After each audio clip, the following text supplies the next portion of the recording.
Okay, folks, how you guys doing? My name is Mark. This is Why I Hate the World. What's happening? So, good to see anybody that's out there. Looks like we do have at least one person watching. Oh, two people. Okay. Anyhow, welcome, welcome, welcome. And, let's, jump right into it. So, before we start, this is where we were at last week. Yeah, I think it was turning out pretty good, I'd say. We got our two dragons here, right? And, we're just sort of in the inking phase, and I'm not really sure once we're done with all that whether I'll, color this in like Photoshop, or if I'll make a print out of it, or if I'll like actually try to do this in traditional media. I don't know. We'll see how it goes. So, but I do want to, let's see, let me go ahead and close that. This week, I want to start with a couple things. I think I'll make this a weekly segment of little stories that I do not care about, because I used to do a series of videos called Things I Do Not Care About. Right. And I think I'll start with that, make that part of the live stream, something to warm up with. So let's see. First thing that we have out in the news that everybody's talking about, PlayStation 5 scalpers. A lot of people online on Reddit and elsewhere are losing their minds over the fact that people are going out and buying up all the PlayStation 5s and then reselling them at an astounding price. Which, to that I say, because, this thing, what do they retail for, like $500 or something like that? And people are selling them for, $1,000, $1,200, stuff, that kind of thing.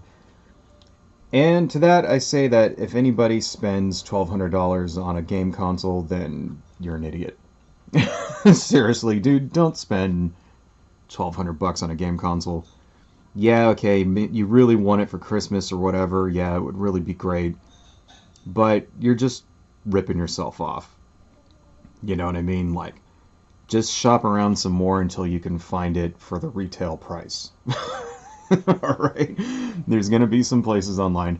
The real shitty thing that really actually does piss me off is when retail outlets bump the price up because there's shortages, right? And there's shortages because people went out, scalpers went and bought all the damn consoles. That pisses me off, but, but actual scalpers themselves, I don't really care about that. It's, that's capitalism, man, and, don't hate the player, hate the game. What you're really upset at is capitalism. You're not really upset at a guy taking advantage of capitalism. Right? So, there you go. And, just as a side note, because I actually do have a gaming channel, I run a gaming website that I admittedly have not updated in like a decade, but it's still there, and that project's on the back burner for now. So, I do have a little bit of gaming cred, and some advice is never be an early adapter when it comes to PlayStation consoles. Never be an early adapter, right? This applies even more to Xbox consoles. The reason being is because it's just become a tradition now that early consoles are going to be buggy. They're going to have problems, usability problems. They're going to have failures, right? And that's just shit that happens with, because game consoles are complicated pieces of machinery nowadays. They're not just like, your old Nintendo that you can like use and abuse and turn on and leave on for 24 hours and all this other crap. Your game console is actually a little mini computer, and it has lots of points of failure, and this is just something that just keeps happening every time there's a new PlayStation or a new Xbox. The first batch is always a little screwy. You get that red ring of death going, that kind of thing. So if you really want to enjoy your game console without any problems, I recommend waiting until early January or February to actually get one, you know. Anyhow, but, do I really care about that? Not really. Another story out there that people are losing their minds over is Johnny Depp and Amber Heard. If you haven't been heard about this or haven't been following it, don't worry, because it's just the usual celebrity bullshit. But basically what's going on is that those two had a very, very abusive relationship. Johnny Depp apparently abused Amber Heard, and then some evidence came out that it went the other way around, and she was actually abusive to him as well. And there's some recordings and stuff, and apparently she chopped off one of his fingers. That's some mean shit. So people online and on Reddit and elsewhere are kind of losing their minds, calling for boycotts of the next Aquaman movie and all this other stuff, siding with Johnny Depp, apparently. And basically it's just, more MRM, male rights bullshit, incel bullshit. That's really what's going on. It's just people pissed off because women don't want to fuck them. So they see a beautiful and powerful and rich woman who acts, that they can basically attack because she actually did something shitty, right?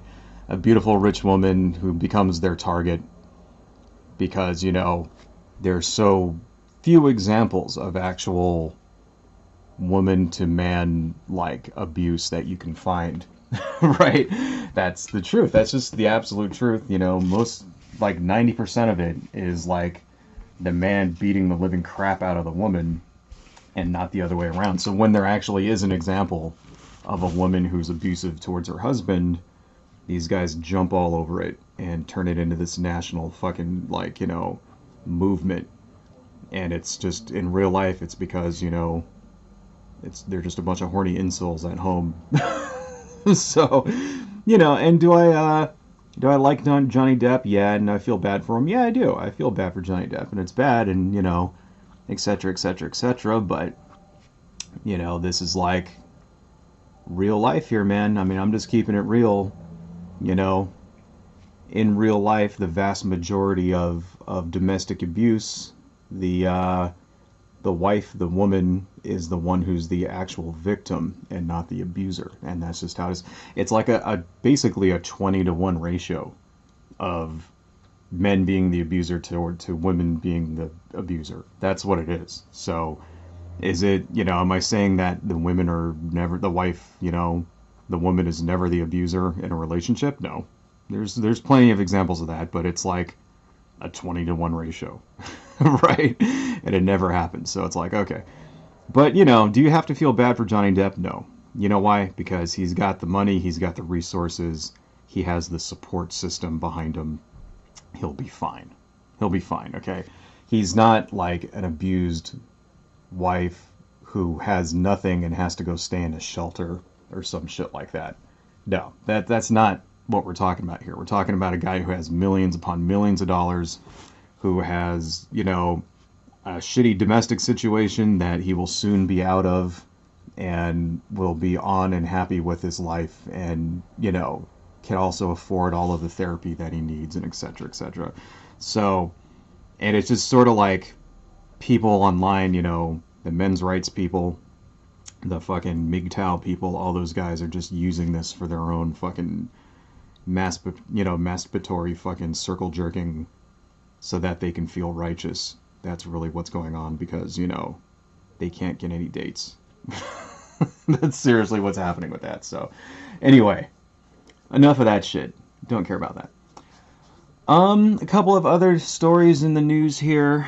Well, I guess the big thing that's happening now that I want to cover, that I want to talk about, is the continuing efforts of the Trump campaign and the Trump people in order to subvert democracy and somehow, against all odds and against everything that's holy, manipulate the vote through court cases or other ways, so that Donald Trump can still be the president in 2020.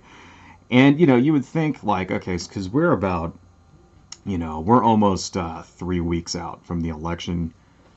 You would think that ship had sailed by this point, right? The states are starting to certify their the elections now, and in the states that Trump would need in order to win, he is behind by insurmountable leads, right? There's no way for him to win legitimately through recounts or otherwise. And the only way that he could possibly win is through some sort of, I guess, legislative or judicial thievery, right? A court case that decides, okay, we're going to throw out this many votes in this district, blah, blah, blah, blah, blah, right? That's really the only way that he can win. And that's actually what's happening right now. That's the focus of their court cases and stuff like that, is to go into Democratic districts in places like Chicago and, like in Michigan and like Detroit, stuff like that. Right. Going into Democratic districts where Joe Biden had huge leads and to attempt to throw out votes in those districts. That's what's really going on here. Which is, this sort of, I guess, post-election vote suppression, right? That's their strategy. So they know that they basically don't have any actual way of getting the votes they need, right? And they're essentially acknowledging the fact that more people voted for Joe Biden, and now they're in it's like the trickery phase, the phase where, this is the phase in the game when you're playing Monopoly, where like when you get your ass handed to you, you start like busting out all the obscure house rules and shit in order to justify the fact that that you just fucking lost. Right? And to somehow like save your skin. That's the phase we're in right now, of the election. So the big story with this is that just yesterday, okay, and this actually, this was like a brand new story. You could probably see this still being reported in the news and stuff. Just yesterday, the Trump people invited Republican legislators, legislative leaders, I guess, from Michigan to the White House in order to talk to them, right?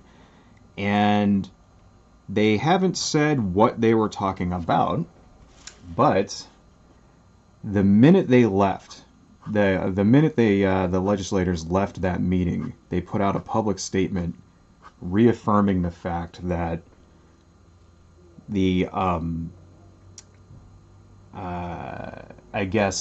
slate of electors that they're going to nominate for the Electoral College will be based on the actual vote. Right? So from that, and this was like literally 1 minute after they're walking out, this statement goes out.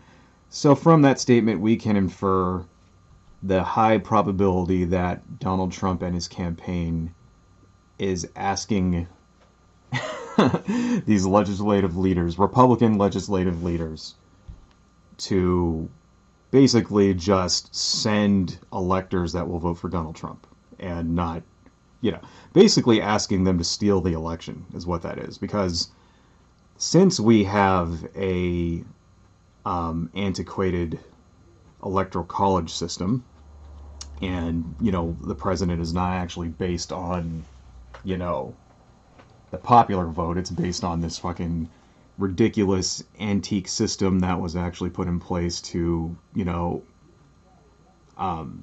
placate slave masters. Right? Literally it was. I made a video on that if you want to watch it. It's my video called Time to Dump the Electoral College, I think is what it's called. So, since we have that system, what happens is that when you have an election, right, there's the popular vote, and then that then goes to the state legislature in your state. And based on that popular vote, the senators in your state legislature then elect a series of electors, right? And then those guys go to the electoral college, and then they cast their vote there in the electoral college. And that's why, when it says Nevada gets 6 electoral votes, for example, or whatever, however many they get, I think it's 6. Those are the people that actually then go to the electoral college and then vote for the president. That's how it works. And there is nothing in the Constitution, right, that actually says, in the United States Constitution, I'm not so sure about state constitutions, but there's nothing in the United States Constitution that says that the state has to actually send electors based on the popular vote. Right? So, if your state wanted to, if your state, Congress or state House, right? I think it's the state House that does it.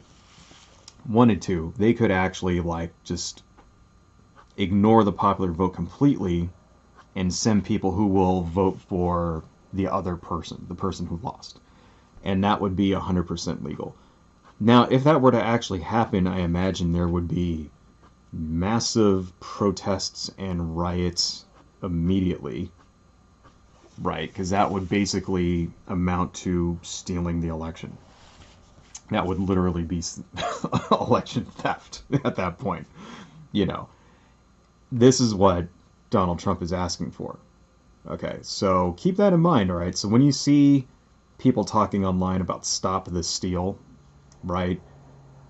They are the people who are, the people stop the steal. They're usually, talking about Joe Biden trying to steal the election, right? It's 100% projection. In real life, the Republicans are actually literally trying to steal the election. All right, that's what that was all about. Okay, I don't understand why this is not illegal. How the fuck is this legal, right? You should go to prison just for having that conversation, in my opinion. Just for advocating for that.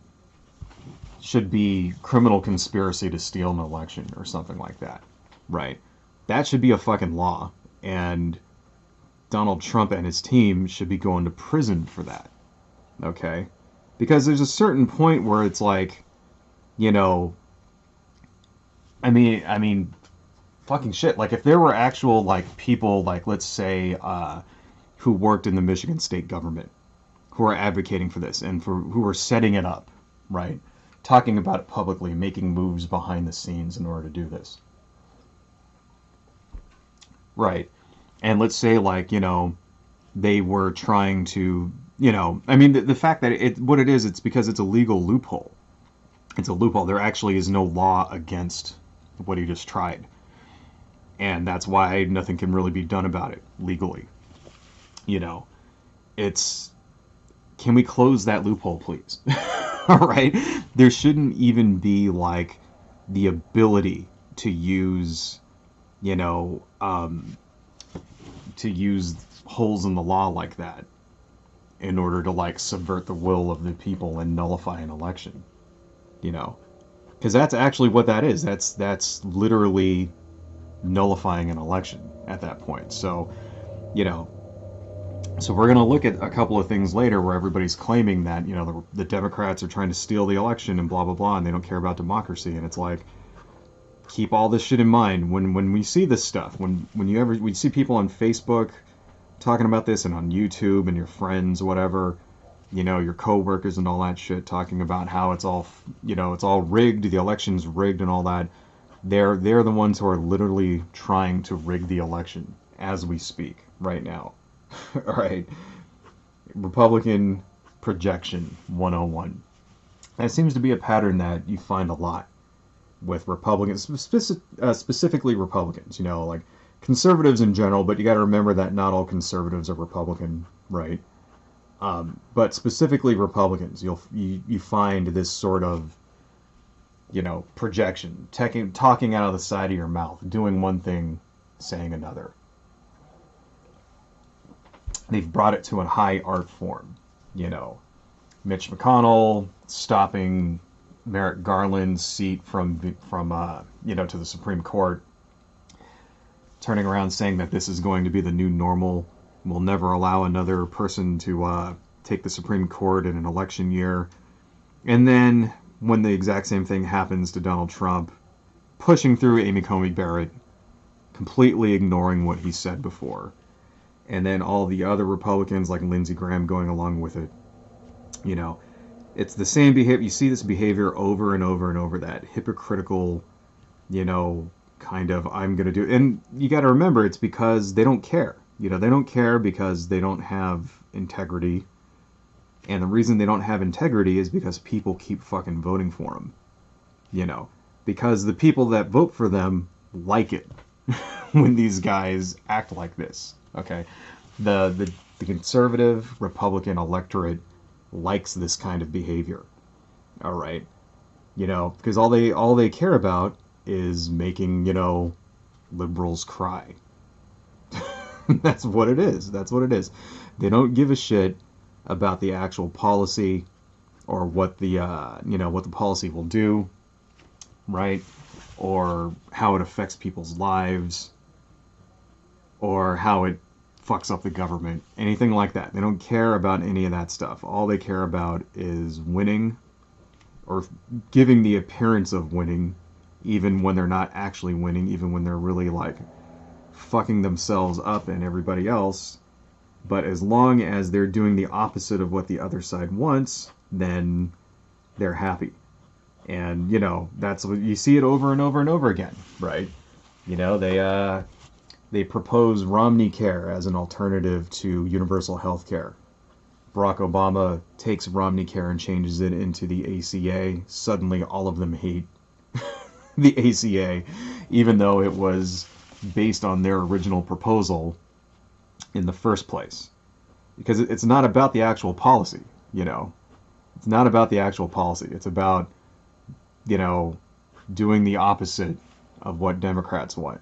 That's what, a very large number of the Republican electorate wants and believes, And it's like, well, why? Why do they act like that? Is it, I really think myself personally, right, the reason why you see so much of this kind of self-destructive, hypocritical childishness, I guess, from the right wing specifically, has to do with, the fact that they've all been radicalized after 30 years of right-wing media. That's what I think it comes from. It comes from the fact that they, and I think this is really apparent now, right? People are starting to kind of wake up to this fact. Especially now, after this election. But it's kind of always been like that. It was like that when Obama got elected. It started kind of hitting the forefront in the 2008 election when the Tea Party showed up, right? Shortly thereafter. And when they it kind of like when they chose Sarah Palin, who was a candidate to be, the Republican vice presidential candidate in 2008. And I remember reading about this because Sarah Palin was obviously not qualified to be president. So you got to remember, when you choose someone to be vice president, that person has to be qualified to actually be the real president, because if something happens to the president, they have to take over. That's the entire reason why you have a vice president in the first place, is like a backup president, essentially. Sarah Palin was nowhere close to being qualified in order to be president, she just, and, she was like the mayor of a small town for a little while before she became governor for Alaska. She wasn't even through her first term as the governor of Alaska. And all of the different interviews and stuff you had with Sarah Palin just showed that she was just a fucking idiot. She was a moron. She couldn't, string two fucking words together, And I personally think that she's actually more intelligent, more capable than Donald Trump is, right? If I was locked at if I was in let's say we had a worst case scenario, and the election was between Sarah Palin and Donald Trump, I'd vote for Sarah Palin, right? And I wouldn't like it, but I would, because she is objectively better for the country than Donald Trump is, right? And that just kind of goes to show, like, you know, that's a real shitty situation where you could say both sides are the same. But anyway, Sarah Palin was a joke, and she's probably the reason why John McCain lost that election, right? Well, that, and besides the fact that, you know, George W. Bush just had the, up until that point, worst administration of all time. We can talk about that in length more if you want later. Right? You know, Bush left office with like a 22% approval rating. Everybody hated fucking George W. Bush. Right? So, anyway, but that's when it really started kind of first becoming noticeable, you know, right around then. And, you know, and this was like noticeable to people who don't follow politics, rather, because if you followed politics, you already knew they were insane, right? Going back into the fucking 90s and shit. I mean, as long as I can remember, you know. And even before that, with stuff like the moral majority and all that. Conservatism has always been a little nutty in this country. And it's just sort of like, you know, but there was always that sort of, there was always that top leadership who, at the very least, you could assume they weren't going to sink the ship, right? They may, like, you know, do things you don't like. They may, you know, support militarism and start wars and all this other shit. But, like, at no time, for example, when George W. Bush was president, did I actually believe that he would not leave office if he lost an election, right? At no point did I believe that. At no point did I even think that he was himself personally profiting from the presidency. He didn't do shit like put his fucking daughter in charge of stuff, you know, or that kind of thing. Like, there wasn't that, just the blatant nepotism, you know, the obvious incompetence, and the spiteful, like, schoolyard bullying of states that didn't vote for him. You know, that's what we're getting from Donald Trump. You know, he'll do shit on purpose just to fuck with blue states on purpose. The kind of thing that any other president, if they would even think of doing shit like that, it would be the worst scandal of all time, you know. And the reason why Donald Trump gets away with it, like I said earlier before, is because his people like it, you know. Right? The Republican electorate has become so radicalized after 30 years of things like Fox News and Rush Limbaugh and Laura Ingraham and Alex Jones and conspiracy theories and Sean Hannity and, you know, just alternative facts and the Tea Party and wacky, like, you know, as we've seen them get more radicalized, we've seen more, you know, their candidates become more radicalized as well. Now we've got, like, guys in the House of we have the new electors in the House of Representatives from the GOP who are, like, you know, full-on blown QAnon conspiracy theorists, right? Gold bug, like libertarian gold bugs, and, you know, all this other shit. Like, now we're seeing these guys actually take power, right? And it was like, before, all these people were just nuts on the fringe who were on some fucking, like, blog somewhere, you know, that we could just ignore, you know, and make fun of. And now they're, like, starting to get the keys to fucking power in this country. Right? And it's like, that's the scary thing, you know. Anyway, so I wanted to kind of went off on a rant there for about 15 minutes. Sorry about that. Thank you, guys. I see that there's some people watching. Dinah Cat loves me. What's happening? Alex 2Dog974 YTV play Fortnite. I've never actually played Fortnite. I don't know. Maybe one of these days. Cephas. Thank you, Cephas, for joining too. Thank you, you guys, for watching. And as always, leave some comments in the chat, and I will take the last 30 minutes of the stream to talk about your comments. So anything you want me to talk about, go ahead and leave it in the chat. Anyway, so I did want to talk about that a little bit.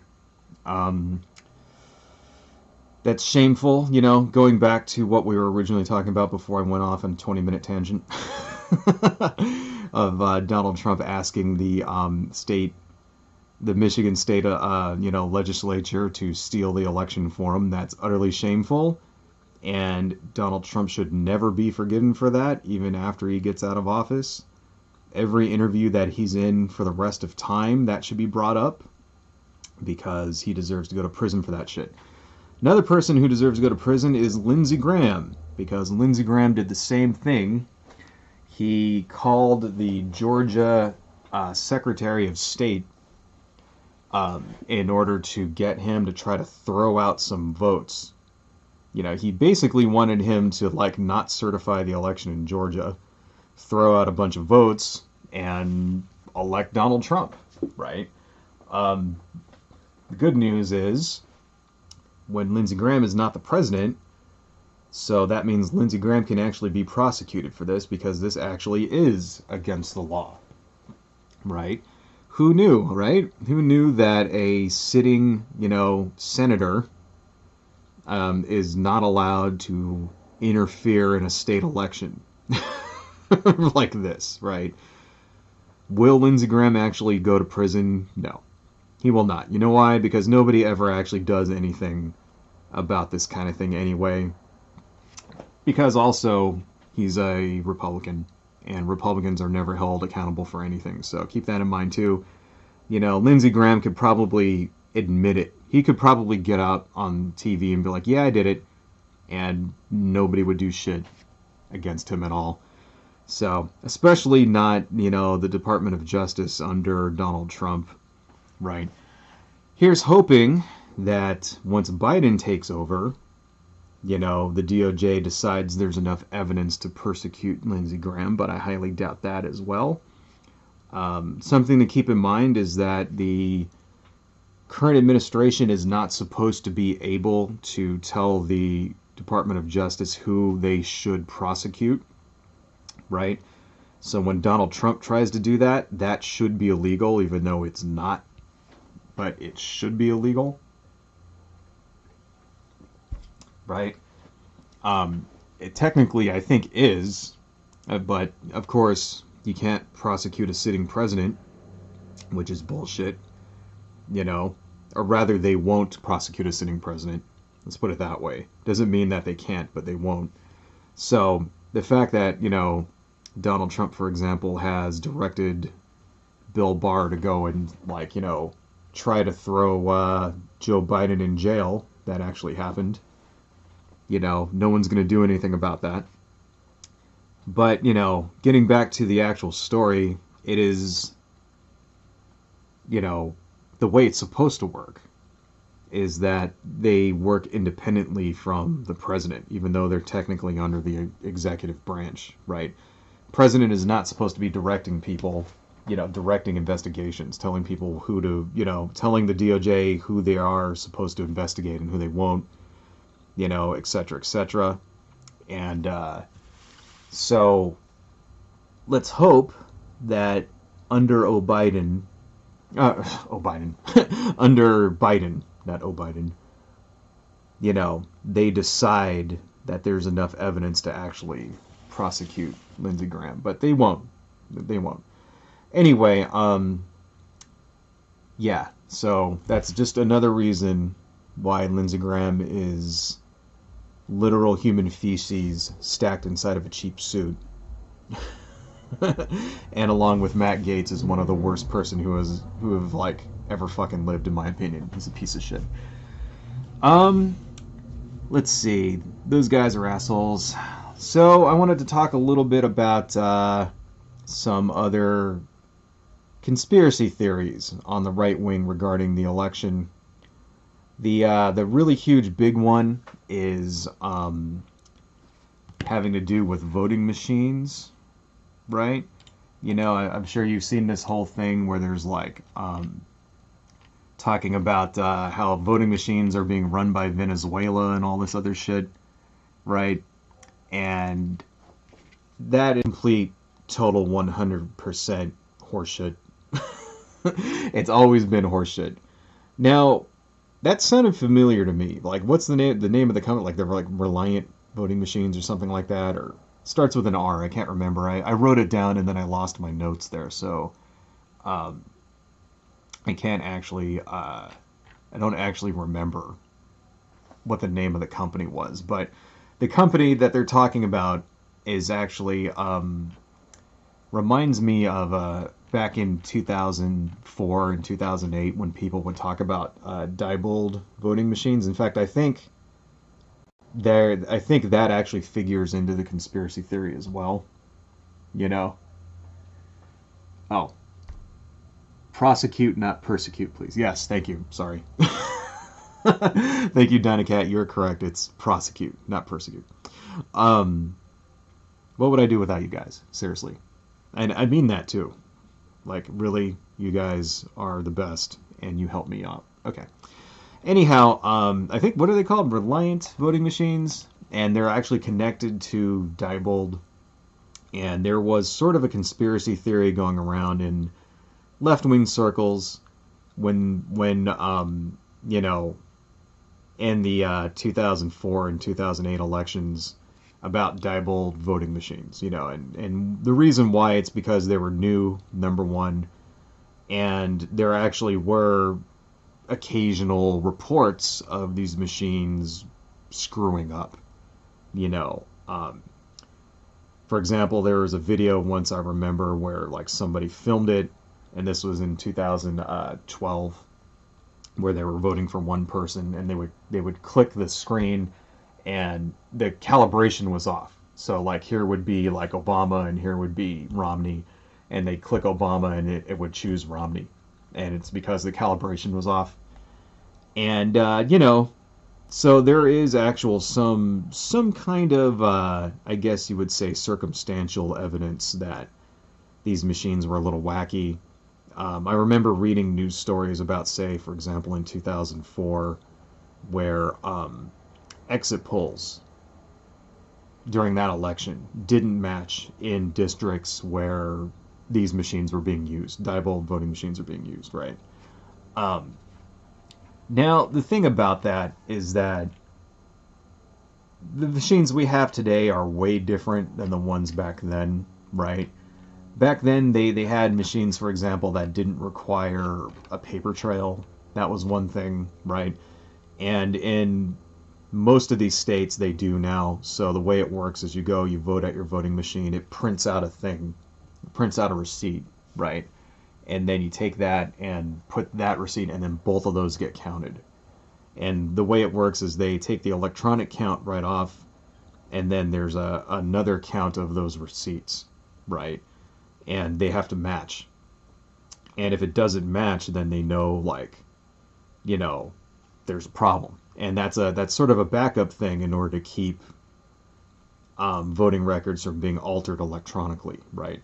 So, like I said in my last stream, that there's like, you know, when you go to like you see a movie about like, you know, there'll be a movie about you know, an election, and a guy'll like hack into a voter machine, and then he'll like use his laptop or his like fucking phone or whatever and change all the votes, and it'll just change all of them in the entire country or whatever. That's science fiction, you know. It doesn't work that way, right? There is no central repository for even like a district where all of the machines upload their votes or whatever, and then like, you know, Tom Cruise can like fucking sneak in like Mission Impossible style and change all the votes. Doesn't work like that, especially when it comes to like, you know, statewide or even between districts. You know, sometimes different districts will have different voting machines.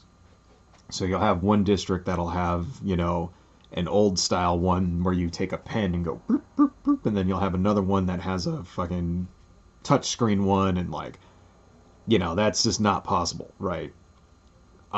So, and that's kind of the reason that why elections in the United States are not hackable, is because they're all different. The voting systems are way different. So, yeah, okay, maybe somebody could break into a particular machine, right? And let's say that machine had X number of votes stored on it. They could monkey with that, maybe, right? And there's videos online of like, I think I saw one at like a hackathon where somebody broke into a voting machine within, and it took them 30 seconds and blah, blah, blah, blah, blah, right? Yeah, you can mess with a particular machine, but then you can't change you can't mess with the receipt printout that it printed. So, that's going to be a problem, and they'll find that right off the bat, and then they'll correct it, right? So it's like, you're not going to be able to do that, right? And then especially you can't mess with the counts at the state level. It's not like you can just go into a computer and then just flip a few thousand votes here or there. It's not going to work because those counts have to match the district counts and so on and so forth. And, so it's really, that's really not a concern for us, right, as a nation. We really don't have to worry that much about, like, a nefarious actor. I mean, at this point, maybe one day in the future, if they do network all of these together or something like that, that might be a problem. But, but it's really like, I mean, even in 2004 and 2008, it just wasn't, an issue. Now, I'm not saying that that's never could be anything that could affect an election or whatever, especially when you get to an election where it's like really, really close, for example. But especially if there's a paper trail that has to be certified later, then, that kind of negates all of that. Somebody would have to basically swap those out too. And then it's just not really a concern, right? As far as I know. It's from what I think. I mean, I could just be talking out of my ass. I'm just a layman here. Right? Anyhow. So yeah, I need to stick to the script here, guys. Sorry. Anyhow, getting back to basically conspiracy theories here. That's bullshit. So whenever you hear like for example, there is Trump's lawyer here. Her name is Sidney Powell. I want to show you guys this article I got. This is from Vice. Trump's lawyer Sidney Powell's hardcore QAnon. They talk about a little bit about this conspiracy theory, right? This is actually worth reading because this lady here is pretty she's a fucking wackaloon, to put it lightly. She's a wackadoodle. She is banana pants insane. Right. So I just want to kind of read a little bit of this to you guys here. I won't read the entire thing. But basically, right, this is the person, okay, this is a quote from her. What we're really dealing with here and uncovering more by the day is the massive influence of communist money through Venezuela, Cuba, and likely China in the interference of our elections here in the United States. All right. Communist money. So it's like, all right, it's not just, BLM or the Democrats trying to steal an election anymore.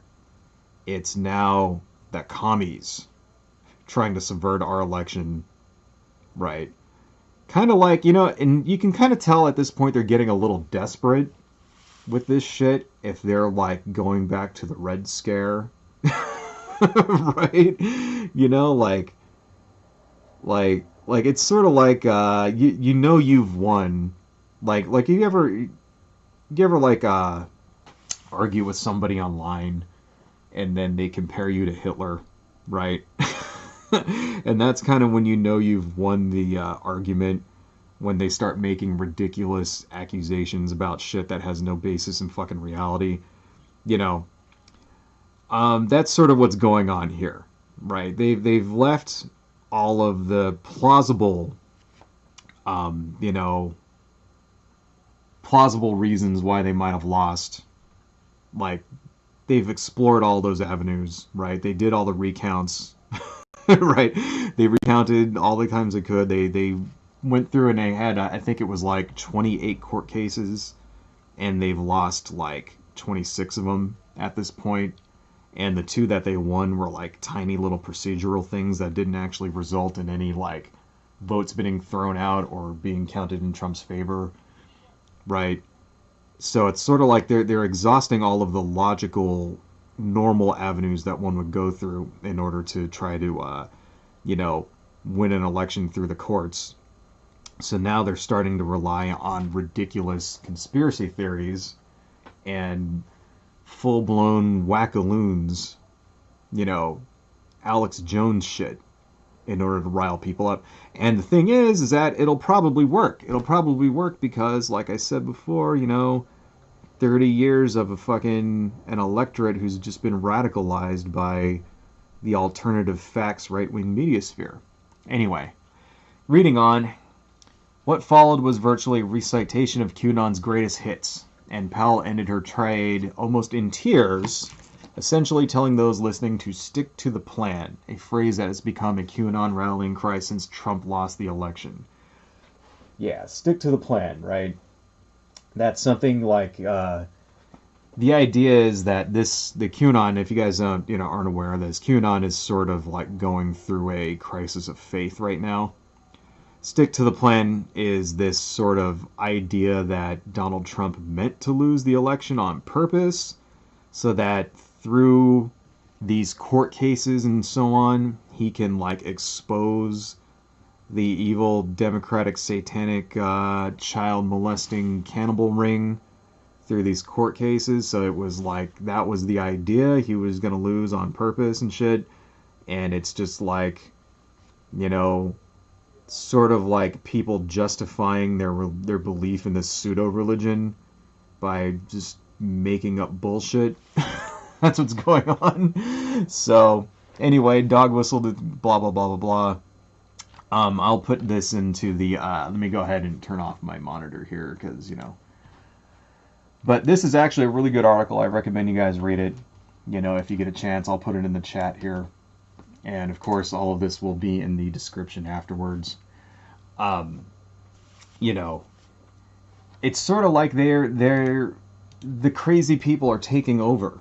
You know what I mean? Like, this is a person, like, who 10 years ago would have been, like, stuck on natural news or, like, fucking, you know, Daily Caller or something like that, right? Like some fucking some dumbass blog that nobody read, ranting and raving about, you know, fucking like the commies coming to turn all the frogs gay or whatever, and people just would have made fun of her ass. This is like somebody that like you'd see her on the Daily Show and she would be like the butt of some jokes or something, right? And now it's just sort of like this is like Donald Trump's actual lawyer who is actually going to court. Right, in order to like, you know, help him like steal the fucking election. And I guess that's maybe a good thing because that means, you know, if he has just such obvious insane people running his court cases, then, you know, he has no possible way of actually winning. So maybe we should be a little grateful for that no actual real lawyer wants to like touch any of this shit, so they have to like go to the fucking nutbags and stuff, you know? But here's a real scary thought. What if he wins? What if by some horrible twist of destiny, the stars align and Donald Trump sells his soul to Satan or some shit like that, and they actually fucking win, and he stays on for a second term? Now all these insane people are going to be in charge. They're going to be like part of his fucking cabinet and shit.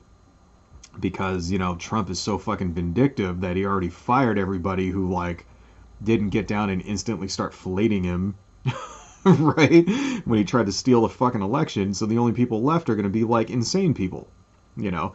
Something to keep in mind. I mean, they will most likely be, you know, the next president, the next Republican president, I'd say, you know, which if we're lucky will be in, you know, 2028. Right? Although I'm starting to think that the next Republican president is probably going to be 2024. Right? But, you know, the next Republican president most definitely is going to be taking advantage of these people to get himself elected. Right?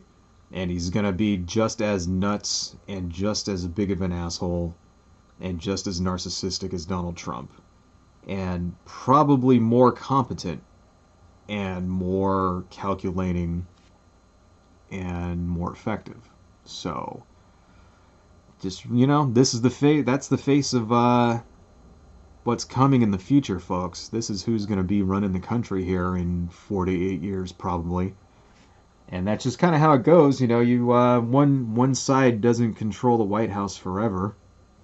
You know, eventually that pendulum is going to swing back, and luckily it's swung a little bit into our like favor for the time being, but that's temporary. You got to keep that in mind. There will never be a point where one party dominates the White House for decades and decades and decades. That's just not going to happen.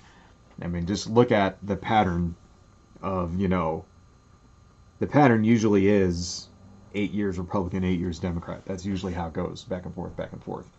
And it's very, very rare for there to be a one-term president, you know, in general, right? There's only been, like, you know, a handful of them. I don't know how many, you know, Jimmy Carter, Bush 1, right? Now Donald Trump. Trump is, however, the first president to be a one-termer who also lost the popular vote in both elections. Yeah, that's and was also impeached at the same time. That's some trivia there for you. I think that probably is some criteria to make him, you know, a candidate for the worst president of all time, at least in modern times. Anyway, so yeah, that shit is that's some scary shit. God damn, we've been going for an hour already? Jeez. Time flies, man. Seriously. Wow. I mean, then again, I've only drawn this in like an hour. Fuck, I gotta like step up my game here. There is something else that let's see. I wanted to talk about. Here is, you know, the MAGA people who are just sort of melting down and have still been melting down, and it's been 3 weeks, and people are just like still going nuts over this. And you know, here's the thing, right, folks? I understand why people are upset. Okay, I mean, were we like this upset, you know, 4 years ago, 3 weeks later when Donald Trump won the election? You know, I don't think so. I think people were just like more sort of like resigned, you know, and kind of, you know, I think people were just more like, this sucks and our country fucking sucks. Right? And shit is gonna hit the fan. I think people were just sort of resigned to a shitty future at this point 3 years ago. I mean, I guess there is sort of always a hardcore element of people who like just refuse to accept it and have some kind of hope that some sort of miracle might happen, like maybe a fucking satellite might fall out of the sky and cripple them or something. You know what I mean? Like, or there might be some weird like law somewhere that you could use in order to reverse it and whatever, you know. So I guess maybe that's what this is, but it just seems like we're seeing a lot of people who are just like losing their fucking shit over this and are acting like assholes to boot. So here's something I saw on Reddit, and this is a mother who is, let me turn on my left monitor here. we're getting into the MAGA cope section of the show. This is a mother who is very, very upset that her kid was given some homework. So let's go ahead and play this. This is only about 2 minutes, so I think I can play it. Let's see, can we hear this? Is it playing? Play, please. I'm not okay with that. So if you want to talk to them, it shouldn't just be to Anthony. The entire Are we getting any audio from this? And X's should be put, or different colors on the homework, or a new audio. sheet, and let them Wait, shit, there's no audio. what the process is. Why is there no audio? What the hell? Or can you guys hear it? I can't hear it. Thinks this. I'm just the only parent who's not scared to stand up and say something. Wait a sec, wait. Can you guys actually hear that? Because I can't hear it, but it says there's desktop audio. Wait a minute, wait a second. What the hell is going on here? Why can I not hear anything? What the hell is wrong with my audio? High definition. Oh, you guys can hear it. Okay. Because I can't. So that's kind of fucking... Why can't I hear it? What the hell's going on? That doesn't make any sense. Oh, shit. Wait, alright, hang on. Hang on a second. Fuck it. Okay, well... Alright, well, I'm just gonna start it over. Sorry. I guess you guys can hear it. Let me just start it over. Let's just try that one more time. I'll shut up now. So, if you want to talk to them, it shouldn't just be to Anthony. The entire class should have this done again, and X's should be put, or different colors should be put on the homework or a new sheet, and let them understand what the process is. But I'm not the only parent who thinks this. I'm just the only parent who's not scared to stand up and say something.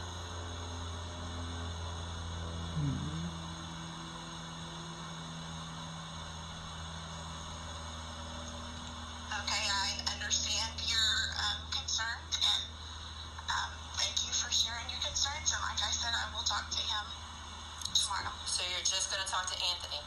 This assignment's not going to get redone, and have everybody understand that we have 6 states at this point. There were 7 when this assignment was done. There's 6 that are still in litigation, and why? Shit, I wish I could hear this. Even if you don't go into that kind of detail for 3rd graders, to explain to them, you can't, this answer, who won the election, should have been the answer was nobody. That was the answer, nobody. Not Joe Biden, it was nobody. It should not just be told to my son. That's what the entire school system should be teaching if you're going to address this. Either don't address it or address it properly. There's no, well, there is gray area. There's 6 of them. So I am bringing this up. I'm not done. I am upset about this because you literally, whether you say that you said it, the homework that he brought home says completely opposite. If you did talk to them about that, that's not what you told him to color in. He told me you went up to there and put up a map. I went and put up a map. I didn't go to Google. I went to the National Archives, and then I also went to OAN, and it had exactly what he and I had been talking about. And he said, well, I don't understand. Well, why shit. is this not what she showed me? And I was like, where did she go? Well, she went to Google. Well, there you go. So, yeah. Well, I did watch it earlier, so I know what she says. Yeah, she's saying nobody won the election. Right. Let me put this in the chat here for you guys. Go ahead and paste that. There you go. So that's one there. I wish I could figure out why I couldn't hear that. That is kind of shitty. I mean, fuck. Maybe, I guess I could just put some headphones into the thing and use the headphones, and maybe that's why. Do I have headphones around here? I think I do. let's see. Anyway, but yeah, you guys heard it. You know, she's basically in denial. This woman, saying nobody won and all this other shit, taking it out on a poor teacher who can't do anything about it, right? Damn it, I had headphones. What the fuck happened to my headphones? Shit. Sorry guys, I wasn't expecting to not be able to hear the computer. But I think what I can do is, I think I can just plug these in, and then, because the whole idea was to like play it and then comment on it, right? That was kind of the idea. And if I can't comment on it, then, I mean, shit, that sort of sucks. Sorry guys, give me 1 second, and let me just try to figure out what's happening. Let's see, I got my headphone jack. Of course, this means I'll have to get up and walk over here because the thing is too short, but maybe I can use this to, like, listen to it while it's happening. I'm guessing green, maybe? Which device did you plug in? Headphones, okay. Okay, let me just see if I can just do this real quick. Alright. And can I hear? Let's try one thing. Nope. Still can't hear anything. Shit.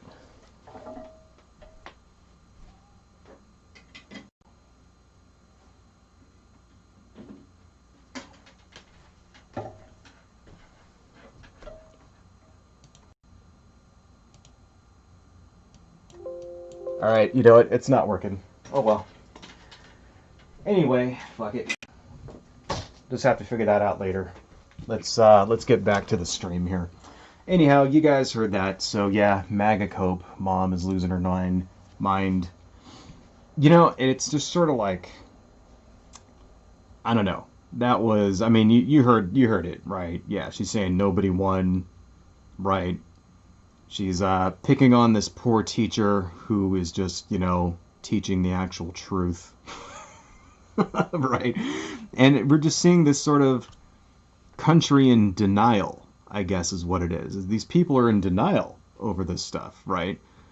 And when people are in denial, right, and they don't believe in facts, and,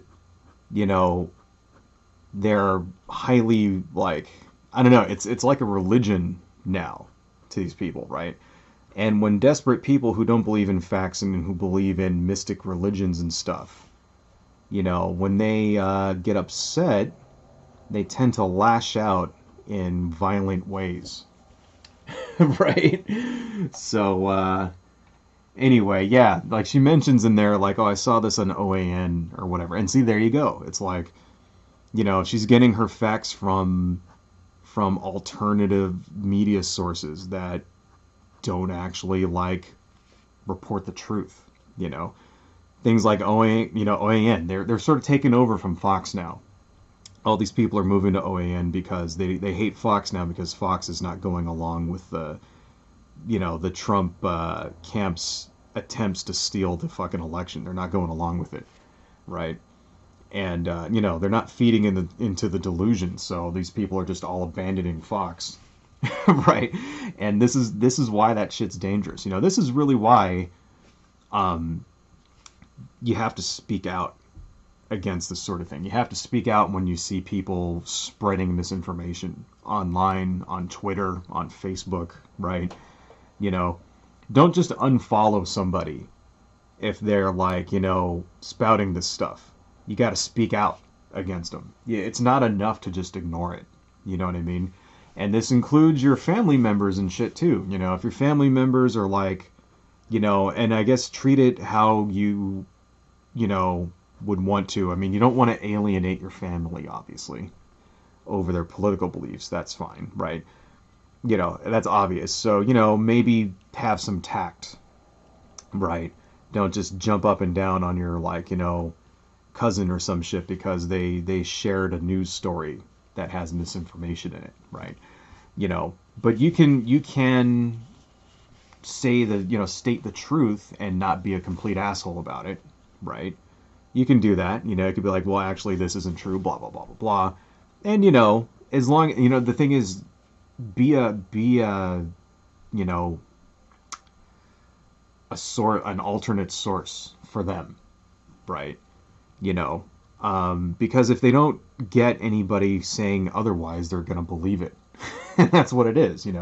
So you have to be like a voice of reason and a voice of actual, you know, information, real information that's verifiable, right? And this is why I encourage people to like do this, because a lot of people on the left and stuff like that, they don't believe in engaging a lot. They don't believe in arguing. They'll just kick people. Like, for example, if they're like in a subreddit or something, and somebody like says something that's like hurtful or whatever, they'll usually just kick them out, just ban them immediately, whatever, right? And that's fine if you have like trolls or something who are just going there to like fucking, going there to just fuck with people. Obviously, get rid of the trolls. But if you actually have a guy that is like genuinely, has an opposing opinion, and his opinion is formed by these sources of misinformation, that should be an opportunity of where you can try to de-radicalize someone, And whether you do this through a debate, whether you argue with them, and your arguments don't have to be nice, you know what I mean? Because that actually works too, although, like, a lot of people, you'll hear from people like, well, you catch more flies with honey than, you do with, like, right, like, it's not, you get more people to agree with you when you treat them like human beings and shit like that. Yeah, that's true. You do. But there is a place for actually arguing, heated debates where you don't pull any punches. There is a place for that also, right? Because what that does is when you win an argument like that, it forces that sort of cognitive dissonance on someone, right? And it's only, so the studies have shown that when you show people facts that conflict with their worldview, they tend to double down on the worldview, right? That only happens so much.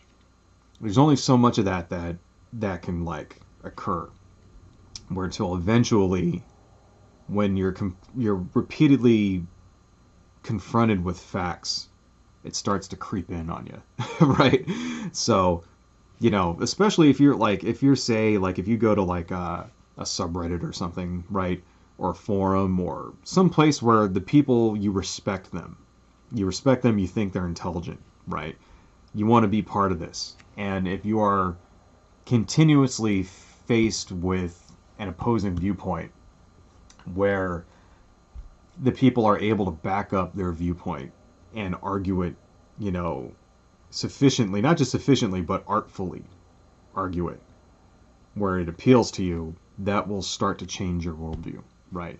And it doesn't always have to be nice, It can be like, heated sometimes and even disrespectful in other times, For example, I don't really argue with people anymore who are like racists, like people who try to argue shit like race realism or like, that kind of thing, right? Or biological differences in between races and blah, blah, blah. I don't, that shit like that. I don't really argue with those sorts of people anymore in a nice way, because at this point there's enough information out there that if you actually believe this shit, chances are you're not just the victim of normal radicalization, right? You're actually doing it in a, you're not a at this point, most likely you're not a sincere actor, right? The days where somebody could just be like, oh, well, I read on this forum, blah, blah, blah, blah, blah, someplace that black people are less evolved, or, right? Or, something like that, or white people just have, larger brains or some shit. Like, those days are gone, okay?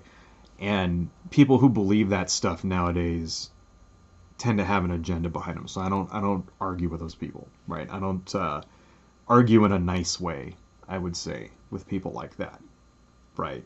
I don't treat people like that with respect, because at this point you should know better, right? However, somebody who thinks that, let's say, you know, OAN is giving you, like, the super secret info about how the evil communists stole the election or something, that person I think I would engage with, and I would be respectful at first.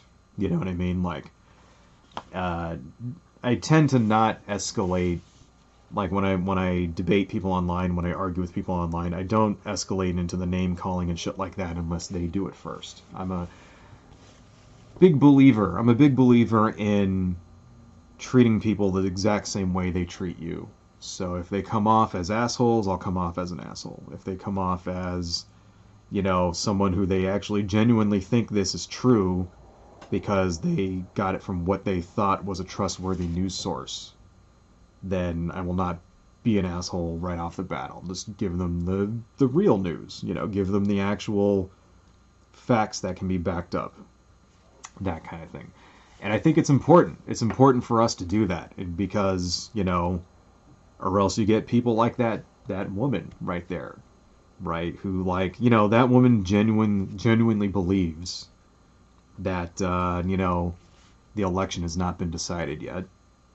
Genuinely believes that there is voter fraud, that Donald Trump is going to be the president again in 2021, right? That he actually has a chance of winning this thing legitimately without, like, stealing it from the state legislatures or whatnot. She genuinely believes this stuff, and she probably thinks she's doing the right thing by calling that teacher, she probably thinks that's the right thing, and calling this teacher and harassing her for giving homework, right, that shows Biden winning the election. So, and you have to counter that stuff. You can't let it go by, This is, when they say culture war, right? The culture war has sort of graduated to politics now. It's not just all about, like, gay rights and trans rights and trans people using the bathroom and gender pronouns and like, legalizing marijuana, shit like that. It's not about that stuff anymore. It's now become about preserving democracy itself, right? Preserving free and fair elections in the country, making decisions on actual verifiable facts and what it means to, like, have, like, what reality versus conspiracy theory is. Like, that's where the culture war is at now. This is it, it's we've now hit the phase where the people on one side are insane, wacky conspiracy theory nuts who believe in an alternate universe where, evil Jewish lizards are putting microchips into people's brains and shit. Like, this is literally one step below that, Seriously, the idea that communists from fucking Venezuela and Cuba and China stole the election is one step below the evil space lizards. Right? It seriously is, And the more you get into shit like that, the more wacky the conspiracy theories get. And, the more insane they become. And it's like, before you know it, fucking the Illuminati is, like, shooting you up with vaccines and shit in order to, like, fucking, give you alien space babies, right? Fucking indigo children space babies and shit, so that they can, like, take over the earth and, make everybody get abortions. Like, seriously, that's like, take away your guns and, force you to get an abortion or whatnot, and then also give you, government-run healthcare. Like, that's... Anyway, okay. So let's see. We are at 1:14. I think we can go for a little bit longer.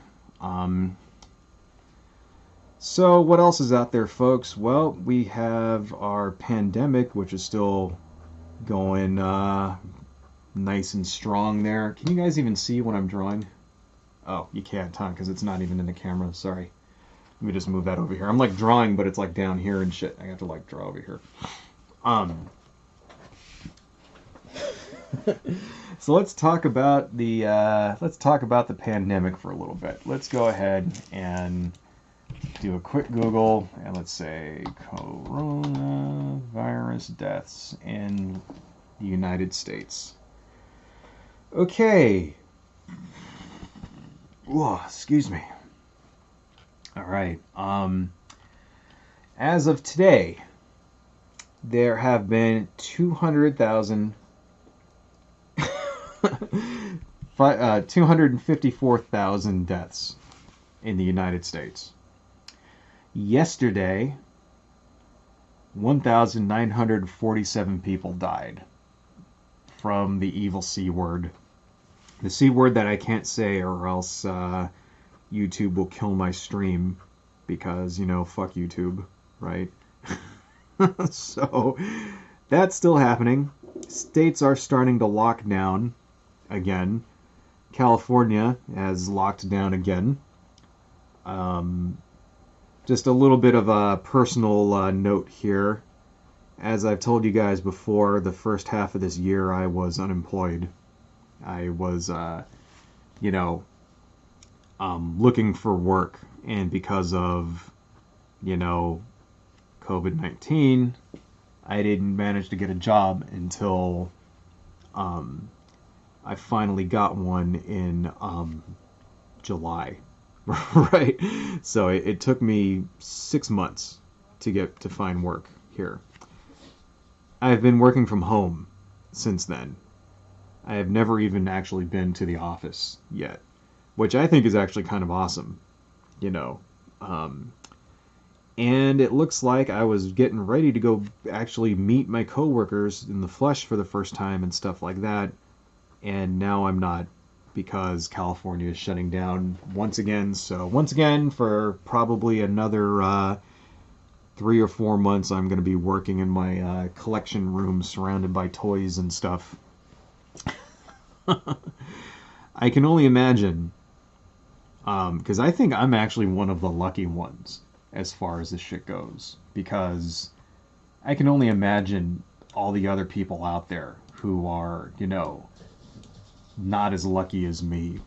You hear stories about people who haven't worked since December, for example, out there, right? People who had, let alone all the people who have just been like evicted from their houses and laid off permanently. What was it? Something like 40% of small businesses are closed, gone, right? And, we got all of one lousy $1,200 check from the government to help us out. And the extra $600 that people were getting, that's gone, right? That you were getting from your unemployment. That actually helped me a lot this year. That extra $600, that really helped a lot. I was able to basically keep paying my mortgage and not dip too far into my savings. I actually do have kind of a lot of money saved up, and I didn't really have to use any of it, which is good, But I'm lucky. I got lucky. I can't think of how many other people out there are not as lucky as me, right? How many people out there got evicted? How many people out there are homeless now because of this, and because of our government's inability to get their shit together in order to do something about it, I think also, for example, if there was no pandemic, Trump probably would have got reelected. I think this really was the one thing that pissed a lot of people off this year. You know, the fact that that shit is just melting down around the entire country. The economy's unraveling, you know, and the fucking head guy in charge just didn't do jack shit about it. Couldn't get his shit together enough in order to, like, get some help to people. I think that pissed a lot of people off. Right? So, you know, I mean, that was kind of like the major issue this year was the pandemic, right? I think it's actually kind of funny that 2 weeks after the election, they a couple of major drug companies come out and say that they found, you know, the progress on their vaccines is like really promising and etc. And that we'll have them probably by the beginning of the year, if not in December for emergency workers. I think that's great. I am very, very happy that they decided to wait until after the election to say that, because I really think if that news would have came, say, a week before, that would have changed some people's minds. So, sometimes it is a conspiracy theory. You know, sometimes it actually is a conspiracy theory, and I really do think that there was some people at, you know, was it Pfizer, and then the other company that came out with their vaccine going, yeah, let's just wait until next week in order to say this. You know, I really do like think that some of the people on that side made that as a strategic decision to wait on announcing their vaccine cures, and you know what?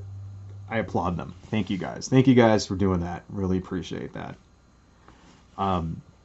Anyway, so some fun things about the pandemic is that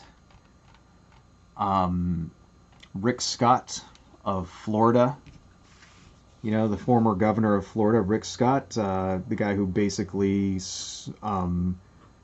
you know, ripped off Medicare, right? This is Rick Scott. Rick Scott is the governor of Florida who used to run a medical supply company who, you know, his company was fined for defrauding Medicare. He cut COVID-19. So there you go. There goes a guy that should have known better. I mean, he only runs a company that supplies medical equipment.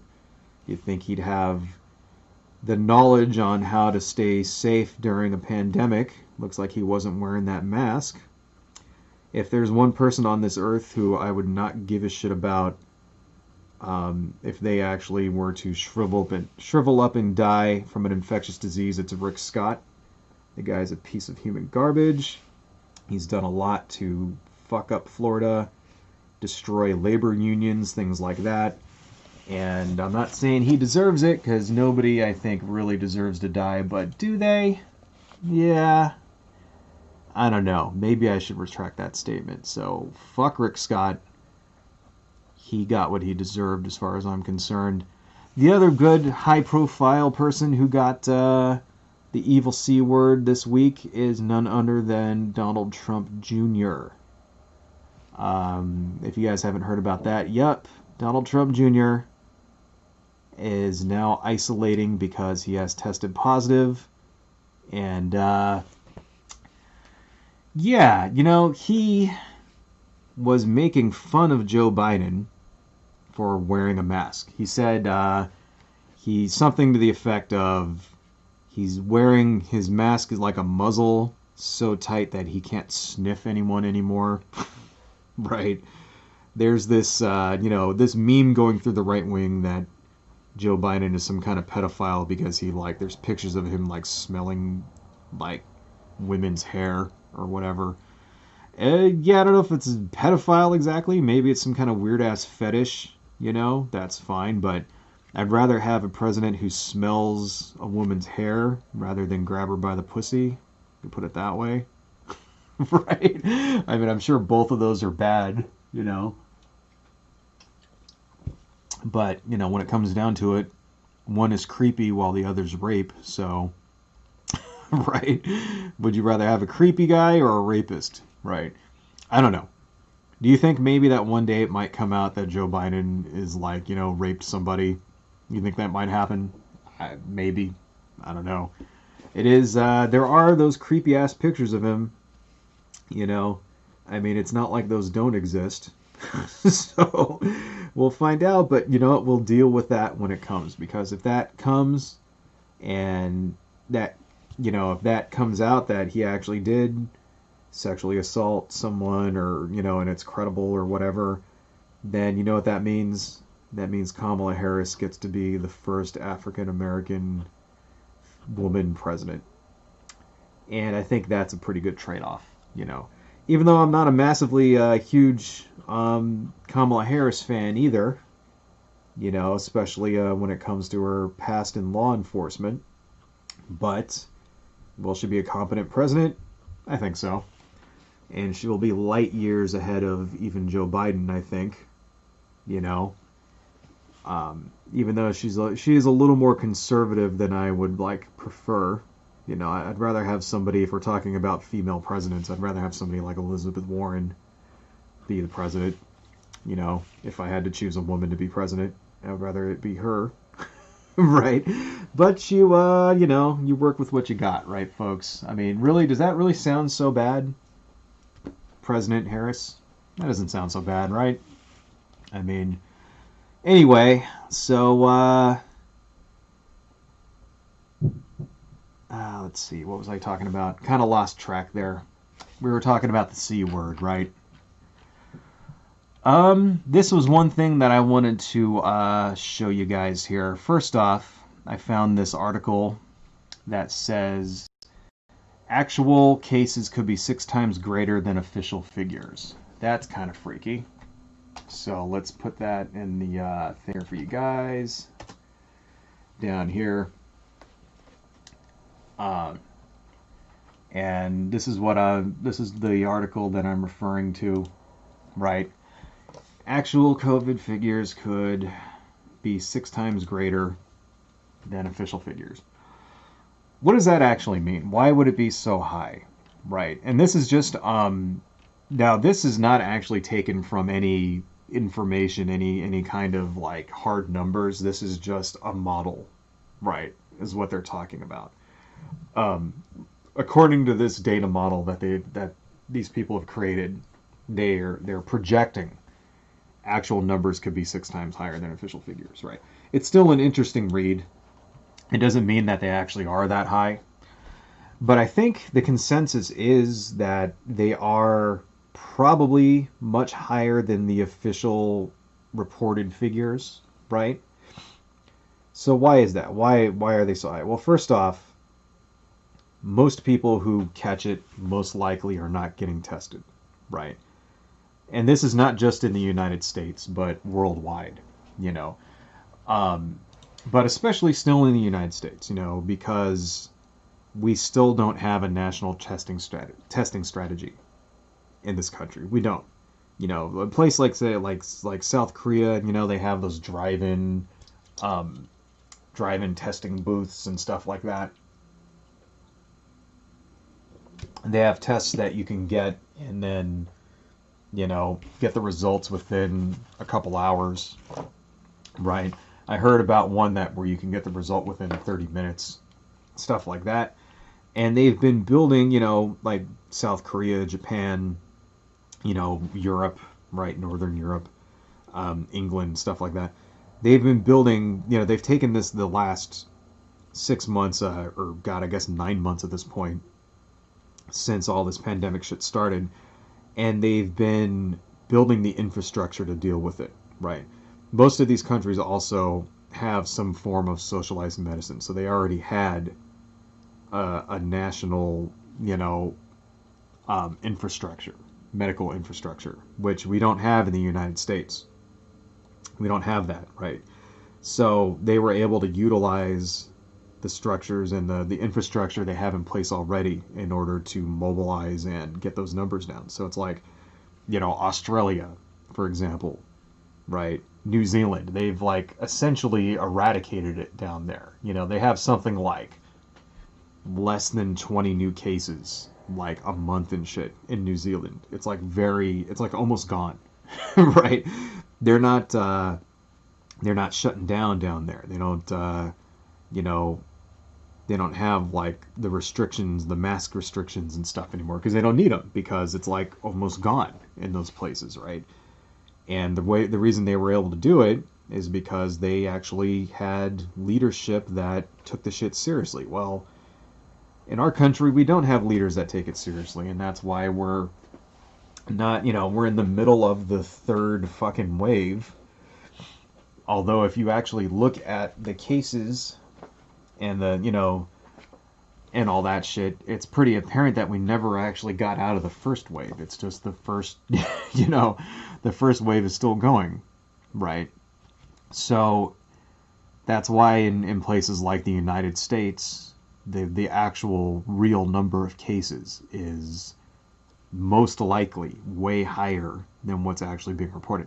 So we'll never really know. Another thing to keep in mind is that with this particular illness, a lot of the times, like, something like 40% of people don't show any symptoms, right?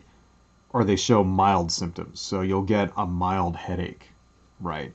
And then, it goes away, right?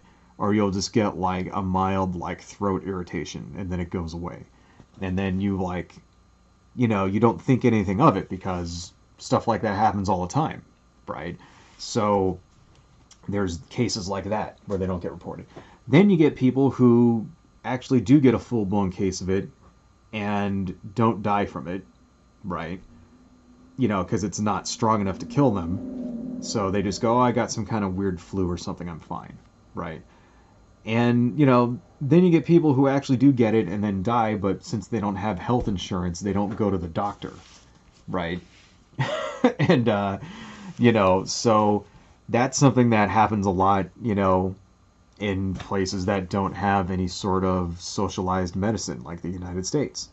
People can't afford to go get health care, so they don't go to the doctor, right, unless it's a life and death situation, right? Well, this disease can kill you within 2 weeks, right? So it's like, by that point, it's too late. And let's say you live alone, let's say you don't actually have any family or friends that live with you, right? And you get sick, you don't go to the doctor, right? And you don't have anyone that can help you out, right? And within a couple of days, you're fucking bedridden, you can't move, and you end up dying in your apartment, right? And then 2 weeks go by before anybody notices that you're dead, right? Shit like that is happening all the time around this country. Those don't get counted as part of the official death count because the person who died in that case wasn't tested, right? The person who died in that case, that doesn't get counted as an official COVID case, So how often is that shit happening? So we're really not going to know. We're not going to know the actual true numbers until quite some time later, right?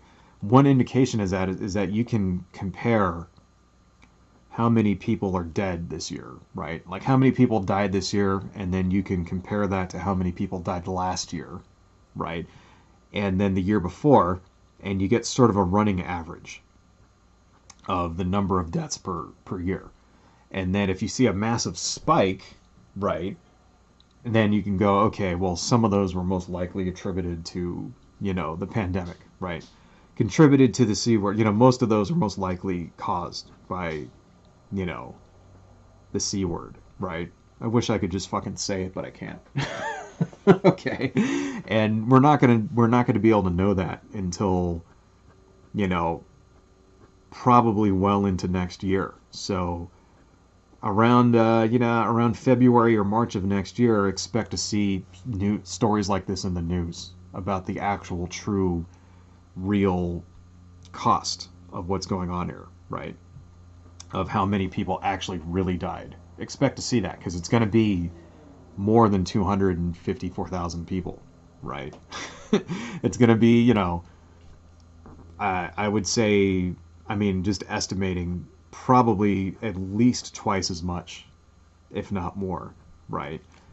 That's what's going to start, and keep also in mind that places like in Florida, for example, we know we're not getting the accurate counts from Florida, they've been directed, like nurses in hospitals and shit have been directed to just not report the right things, and the state government of Florida is not giving people accurate counts about the number of deaths there and the number of you know number of infections, because it makes them look bad. Right? It makes Republicans look bad specifically. Like, we know that shit's happening, right? We know that people, for example, anti-lockdown advocates are like screwing up this data too. So we're most likely never going to get an accurate real count. You know what I mean? But it'll just be something that approximates. We'll be able to approximate how much it really is, and it's going to be a lot. So yeah, because I don't know if you've noticed, but since the announcement of these vaccines, it seems like people are just like not taking the shit seriously anymore, right? Like, two things, like the election, number one, and then the fact that these two companies came out with these vaccines.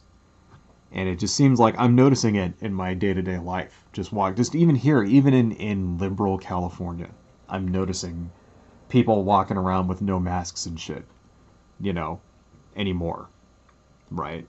Or like going into like stores and then being told to leave because they don't have masks on. I'm starting to see shit like that here too. And it's because, like, I think what it is people think that it's like over with now, restaurants around here are just jam-packed full of people. Right? And I mean, I think part of that also is people want to be able to get out and go outside because they've been, locked in their fucking rooms the whole year. Right? So that's like, there's pent-up demand to go outside and do activities, I'm seeing that, but it's also like, it's also these announcements, people are starting to think it's like, okay, it's over, I went and I walked my dog, and I went to the park by my house by the dog, by the park by my house to walk my dog. And it's like, there's too many people in the park, like, usually during any given day, there would just be maybe like, a dozen people. And now there's like fucking like 50, right? 50 people just hanging out in this park, and there's too many of them, you know what I mean? And I'm seeing this, like, walking around without masks on because it's outside, so you don't have to wear a mask outside, shit like that. And it's like, dude, you guys, we're almost through it, we've almost got this shit licked. If we could just go a couple more months, right, without, getting it back up to where it was. If we could just go just a little bit longer, well, it'll be over, right? And then, think about how awesome it'll be to actually be able to go out and go to the movies and go to the beach and go to Disneyland and all that shit and not have to worry about fucking dying. Think about how awesome that'll be. That's coming soon, folks. Just a couple of more months until they get this vaccine going, and then everything will be all right. And it's like, let's not lose sight of the fucking goal, right? Let's not go, eat it at the fucking 20-yard line or whatever. Fumble at the 20-yard line, I guess, or whatever that expression is, I don't know, I don't watch football. Right? So, here's one thing I did want to show you guys, too, since we're on this subject, because a lot of this is, the whole anti-mask thing and all that stuff, that's most definitely has been politicized. And here's a good thing that somebody posted on Reddit here, right? Let's see. Let me just make that bigger and turn on our monitor here. So, just to kind of show you guys, okay, this is actually kind of cutting off some of my, let me see if I can resize this, because it's kind of cutting off the bottom here. What can I do? Can I just sort of drag that up a little? No, let me just make that a little smaller. There we go. So you can see the whole thing. Okay. So, just to kind of show you, these guys voted Trump. These guys voted Biden. COVID-19 case rate per 100,000 since January 2020. So all the red states have a larger case rate than the blue states. That really is not surprising, you know. What surprised me is that you would think that states like New York and California, for example, would be sort of towards the top of this list, and they're really not. New York is down here. You can't really see it here, but it's like New York is right down here, around there, you know. California is a little bit higher on the list, but not by much. It's right here. The reason being is because those are states that have a lot of population. So even though, you know, I think something like 40,000 people died of it in New York, right? Since like so many people live in New York, that's a lower percentage of the population, right? It's just really telling that, you know, the case rate here is higher in all of these states. And these are the states that, you know, these red states here, these are the ones that earlier this year, where the case was really low, they were the ones who were revolting against state lockdown orders, against, you know, mask mandates, you know, telling us all that it was just another case of the flu and it was going to go away in the summertime, shit like that. And if you look, you know, what does this data tell us? This data tells us basically that you're more likely to catch it if you live in this state, right? Why? Because there's a lower population in this state, and it means that proportionately more people in the state, proportionately to the higher population states, are catching it in these smaller ones. So this is telling us here, these are where the hot spots are at now. And the hot spots, you know, used to be like, you know, because if it was New York, for example, if New York was at the top of this list, then that would tell you New York is a hot spot. And New York is not. New York is way down here, right? Way down here, you know, underneath the, you know. So, kind of goes to show you, it's like, these, you know, this, like, why am I bringing this up, right? Why am I even bothering to show you this? Because these are the real life consequences of misinformation. That's why I wanted to bring that up. Hey, Winter Snow, thanks for joining. Lewis the Hedgehog, thank you for joining too. And Traven Hurst, thank you for joining also, although it looks like you're not enjoying it, but anyway, thanks for joining anyway. Yeah, so I wanted to bring that up because, you know, this is actually like an example of what happens when you don't have the right information, right? When you believe in conspiracy theories, right? When you watch news sources that, you know, give you alternative facts, okay? This is what happens. It's an actual, it translates into actual, you know, deaths, right? These are, each one of those bars there, those are real people's lives out there. See, it's kind of easy for us to forget that we're talking about real people. So when you hear on the news, oh, 254,000 people are dead, and you go, oh, that's so bad, right? It's hard to understand what that actually means, you know. That means there are 254,000 families in the country right now who are grieving for the loss of a family member, right? Right now, you know, sometimes that family member may have been the sole breadwinner in the family, right? Sometimes that family member may have, you know, been like financially, you know, like, I mean, the sole breadwinner, they may have been like financially necessary for that family to get by. And now, like, you know, they're gone, and the remaining people in the family are now screwed. And they don't, you know, what are they going to do? They're going to end up losing their house or some shit, right? Like, you know, Or these are people that, if that's not the case, maybe now there's some of these people in these families are now like hit with, you know, crippling medical debt because grandpa just spent the last fucking 3 weeks in the ICU, and that shit's $5,000 a day or something, right? Because we don't have adequate fucking, you know, an adequate healthcare insurance scheme going in this country, right? We have like piecemeal fucking like, you know, ridiculous Republican bullshit healthcare, right? In here that does the absolute fucking minimum to give people coverage.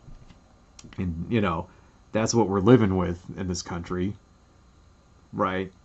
Even if you do have, like, you know, your private health insurance through the ACA, it's not going to cover all of it. And most people in the country can't afford more than a bill for more than $400. Most people can't do that, right? So what are you supposed to fucking do? You know, let grandpa die? Right? Is that, I mean, these are the decisions that people are making, you know. There's plenty of people in this country who would rather, you know, just die than leave their families financially destitute. These are the decisions that people have to make. You know what I mean? It's like, it's fucked up, dude. So this is why, you know, this is why I want to show this, right?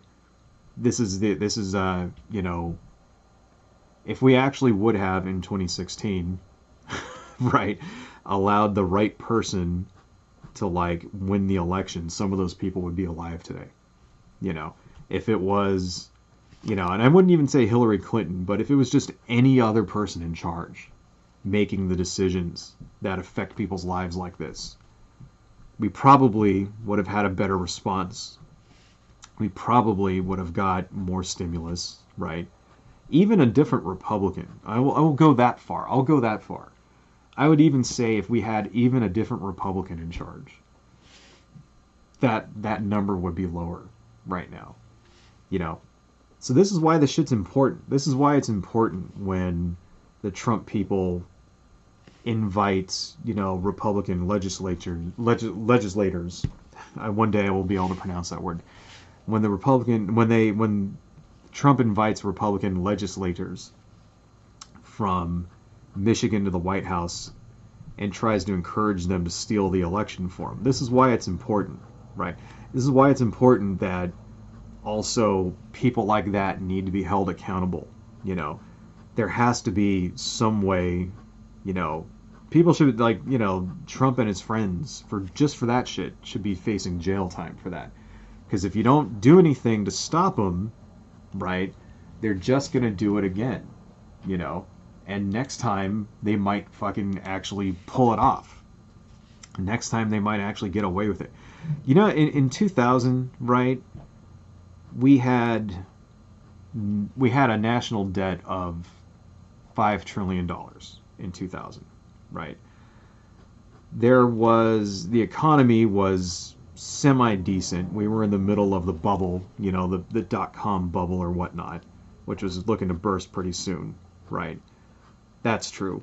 But, you know, there weren't miles and miles of people waiting in cars to go to fucking food banks in Texas and shit like that. Right? I'm going to look that up. I don't know if you guys have seen that. If you've seen that image, right? Let me just go. Food bank, Texas. Right.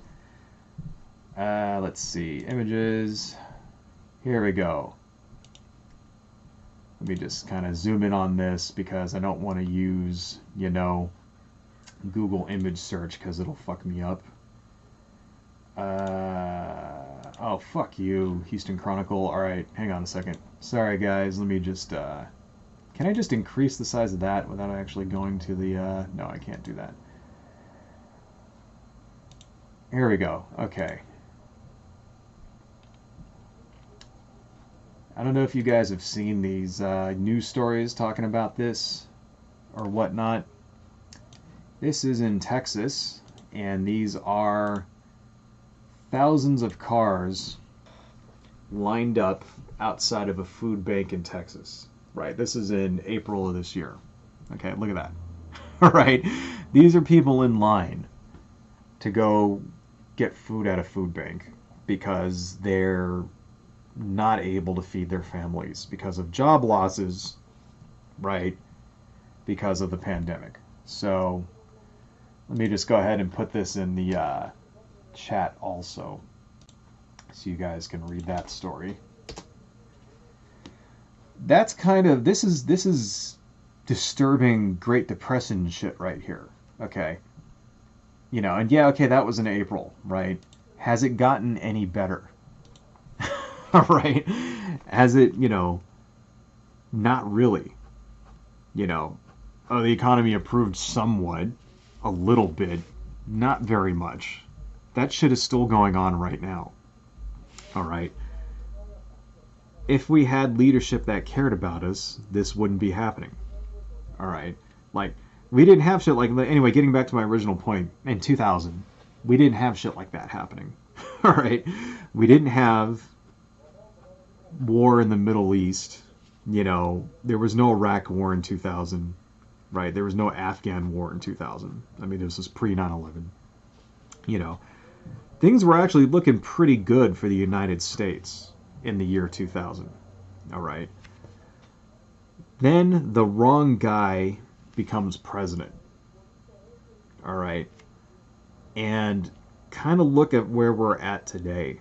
You know, there's been a lot of people who have tried to rehabilitate George W. Bush's image over the last couple of years. You know, news stories about him like doing like charity auctions with paintings and shit like that. A lot of what we're dealing with today, you can directly trace back to George W. Bush, his administration, right? A lot of it. The continuing military adventures in the Middle East.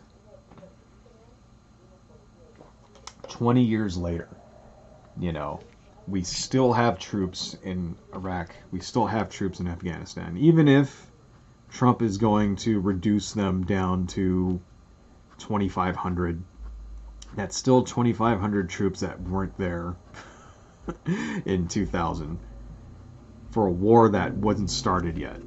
That shouldn't have fucking happened, right?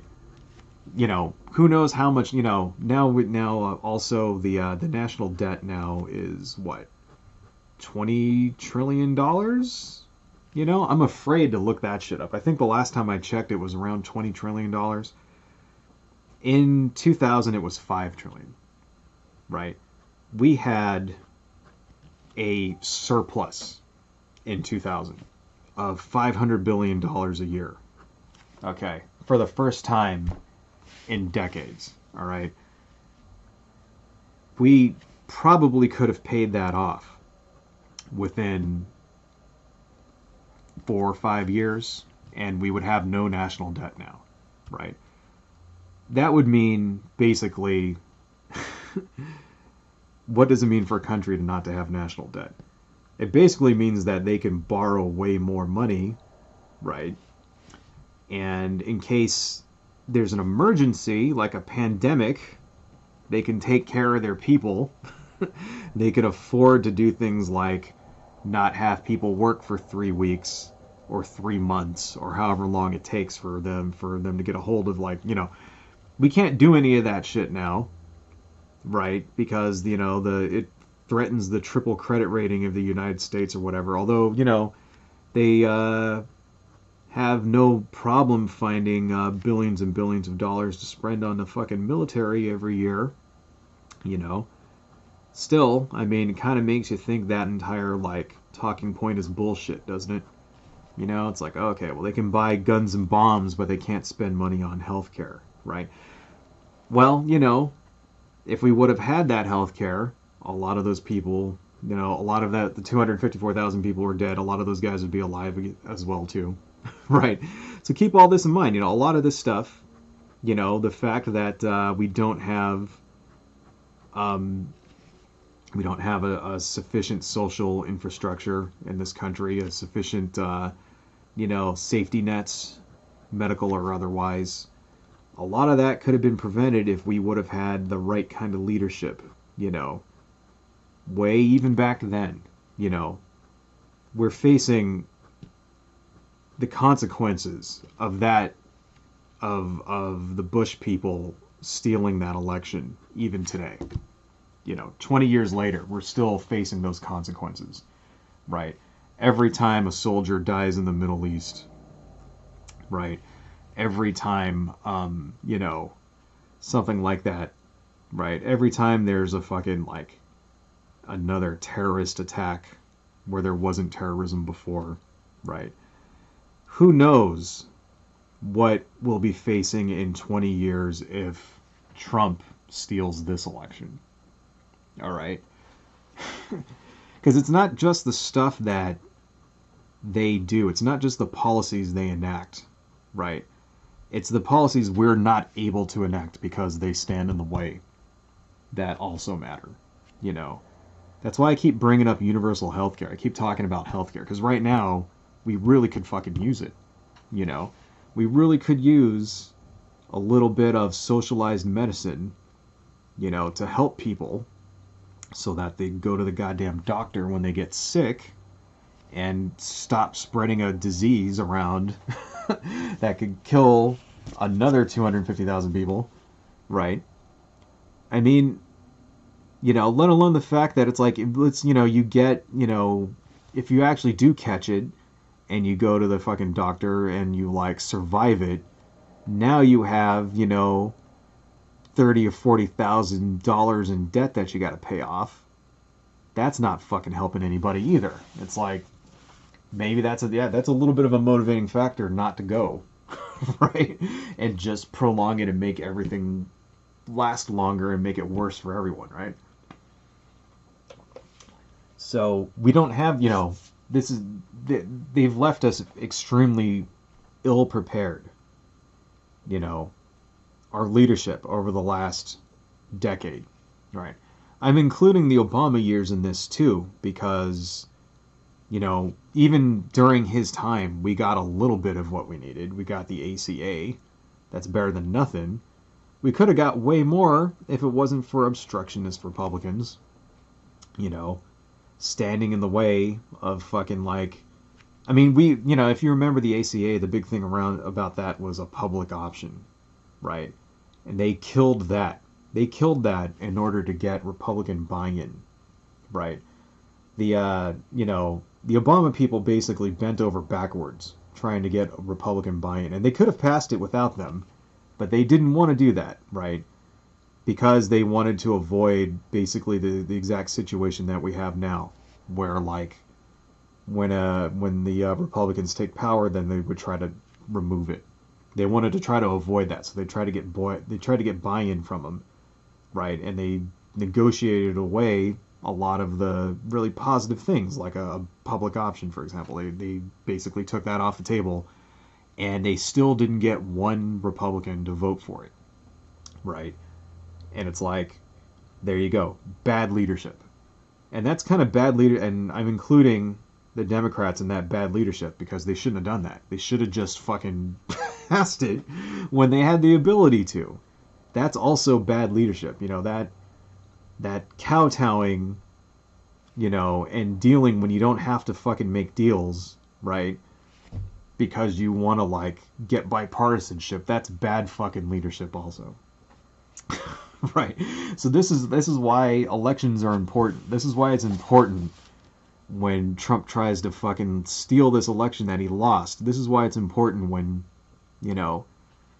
people go out and protest and shit in order to overturn democracy. When this lady with her fucking kid, calls the kid's school because she doesn't like the kid's homework because it's teaching her that fucking Trump lost the election. Like, this is why this shit matters, right? This all has, wider, like, fucking implications for us all, and it has a direct effect on everybody's life, whether it's your job, whether it's your health, or it's the, well-being of someone close to you or someone that you know, right? These decisions, they fucking matter. And you'll be dealing with the consequences of them for decades to come. So that's why you have to fight. You have to basically stand up and fight misinformation, because misinformation, it's not just it's not just all about freedom of speech and freedom to be an idiot and freedom to fucking like say stupid shit and believe the fucking crap that you want to believe. It also impacts your actual daily life and even sometimes your actual life, like you being alive. It impacts that too. So anyway, 2 hours. There were some videos I wanted to show you guys, but since my sound isn't working, I think I'm going to skip it this time. Why don't we go and check out some of the comments from you guys here. Let's see. Got a lot of viewers this time. That's kind of cool. Thanks, guys. Really appreciate it. Okay, let's see. Let's start at the top. Dynacat. I'm not so worried that Biden won't end up being president. I'm worried that I see no good future coming out of it. Yeah, well,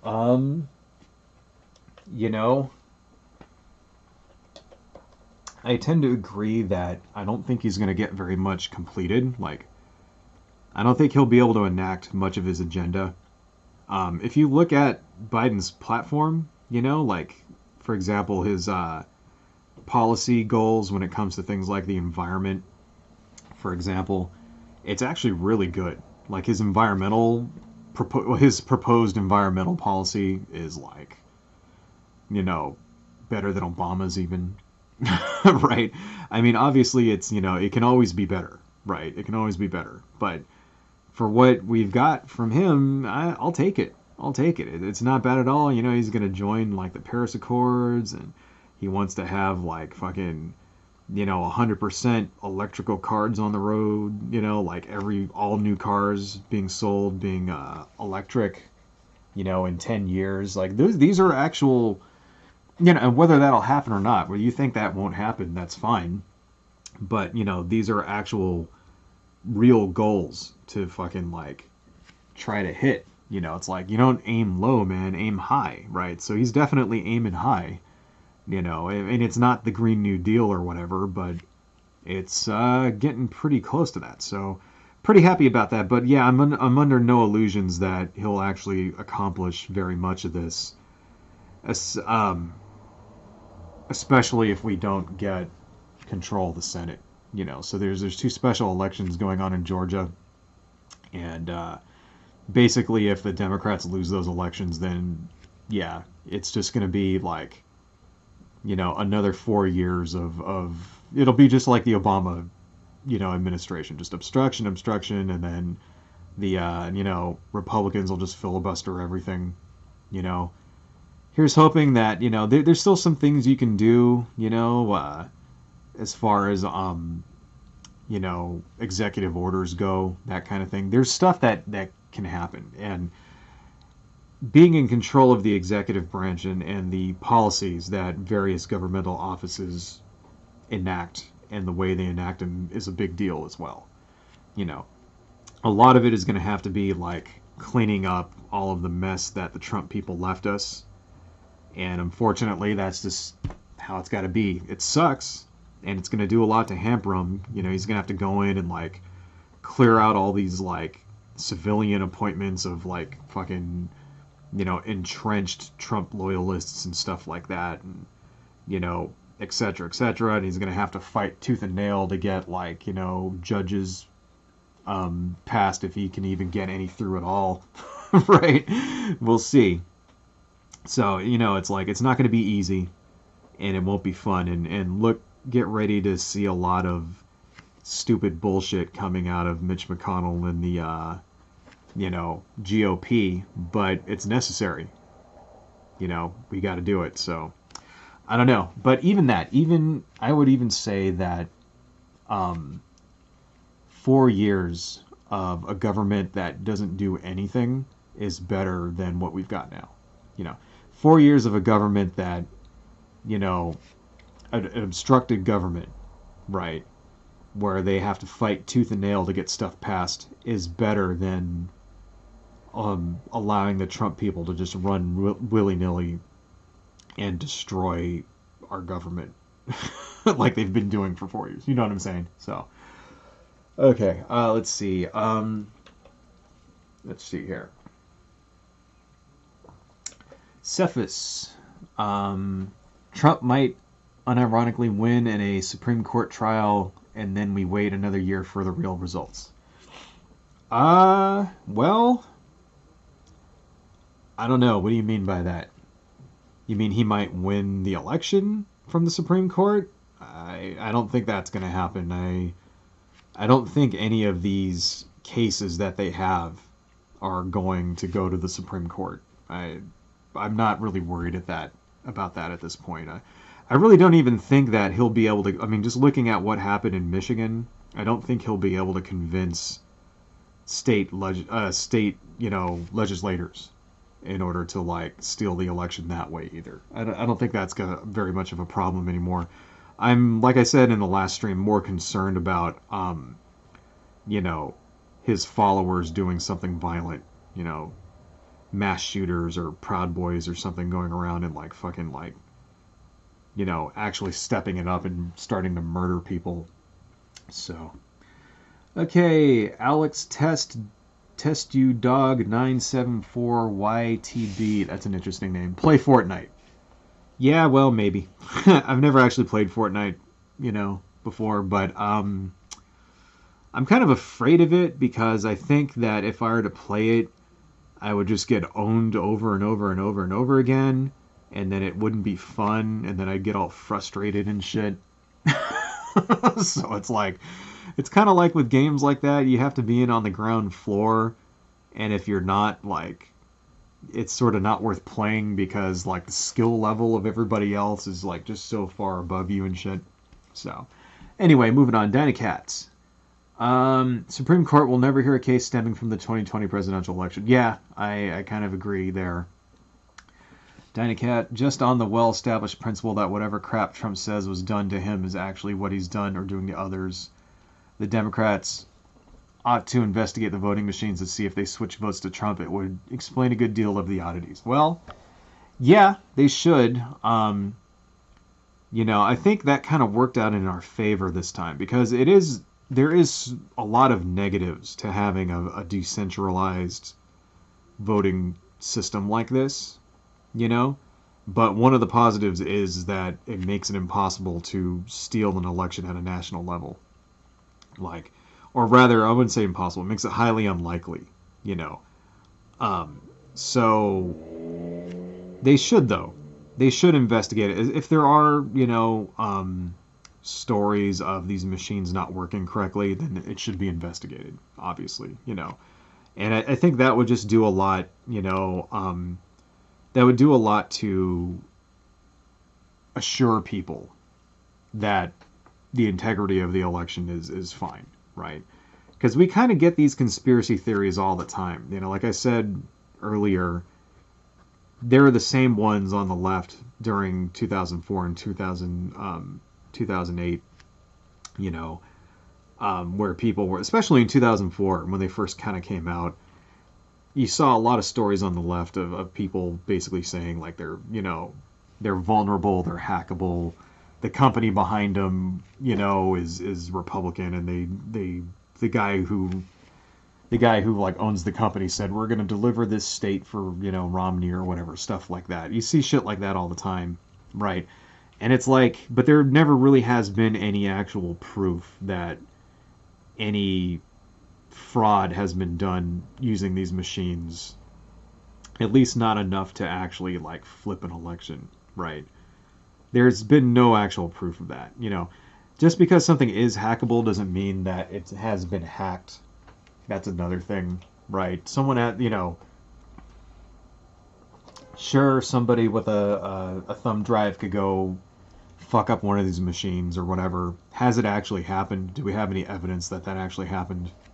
Right? Those are two different things, Just because it can happen doesn't mean it did happen. So, yeah, I think, I think you're right, though. If they were to actually do that, it would just be positive all around. If they were to actually go and investigate the machines and just, like, maybe have hearings or something just to talk to people and make sure that everything was on the up and up, it can only really have a positive outcome in the end, one way or the other. So I think they should do that. Let's see. Winter Snow. Giuliani shook her hand after he wiped boogers all over his hand and face. So gross. Oh, are you talking about that press conference where like Giuliani had like hair dye or whatever that shit was, like fucking dripping from his face? Like, it's like, oh my god, I know. What the fuck was that? It's like this weird, disgusting shit dripping. I mean, doesn't he have like a makeup guy or something? He's going on TV. You'd think that like somebody would have like, you know, walked up to him with a paper towel or some shit. Right? It's like, or somebody would have said, hey man, don't use this stuff. That shit melts, you know? Like, I don't know. I don't know, man. That's funny. Let's see. Speaking of the Red Scare, Winter Snow. Roy Cohn was Trump's mentor. Cohn worked closely with McCarthy during the Red Scare. Really? Didn't know that. Oh, I'll have to look into that, you know. I find that very believable, what you said there, Winter Snow. I find that extremely believable. Okay, let's see. Dynacat loves me. Yeah, but when people accuse you of shit that has no basis in reality and other people believe it, you have a bigger problem than you'd have with regular false accusations. Yes, that's definitely true.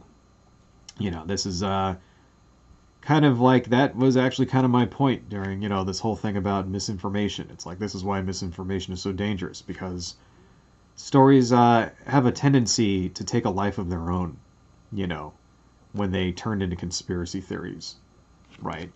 And it's sort of like a game of telephone. You know, one guy just adds more and adds more to it, and as the story gets passed around through different conspiracy theory websites and radio shows and whatnot, by the time it comes back around, it's sort of like become its own thing, you know, and that happens all the time.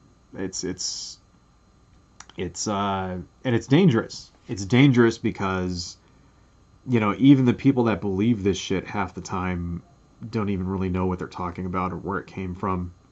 Right? Stuff like the you know, stuff like the elders of the Protocols of Zion, right? For example, nobody knows where that actually, like, you know, people that believe that stuff today don't really understand the anti-Semitic roots of it. You know what I mean? Like, people who believe in the Illuminati, for example, they don't understand the anti-Semitic roots of where that came from, and where it really was, like, you know, a conspiracy theory thought up in the early 20th century, like an anti-Semitic conspiracy theory. You know, because they've never heard of that shit, because it's like, you know, their version they got from fucking, like, you know, Daily Caller or some shit like that. Right? Or something. They got it from Alex Jones or whatever, and it was presented as something that was like, you know, Donald Trump is fighting the elites or whatever, you know, and then it's like this thinly veiled, like, anti-Semitic bullshit. And before you know it, it's like normal people are fucking, like, parroting Nazi talking points and stuff. Because, you know, the conspiracy theory, that's where it fucking evolved from. And they don't know. And it's like, exactly, you know, that you're exactly right. It's more dangerous than just normal accusations. It's more dangerous to have these sort of, you know, unfounded rumor conspiracies flying around. Because the thing is that another reason why is because you can't disprove it. You know, if there's an accusation, you can find evidence. You could say, where's your evidence for this accusation, right? So and so, like, you know, murdered a baby and raped it or whatever. Okay, well, where's your evidence of that? Oh, you don't have it. But so and so is really part of a cabal that meets in a back smoky room somewhere and determines the fate of an entire nation, whatever.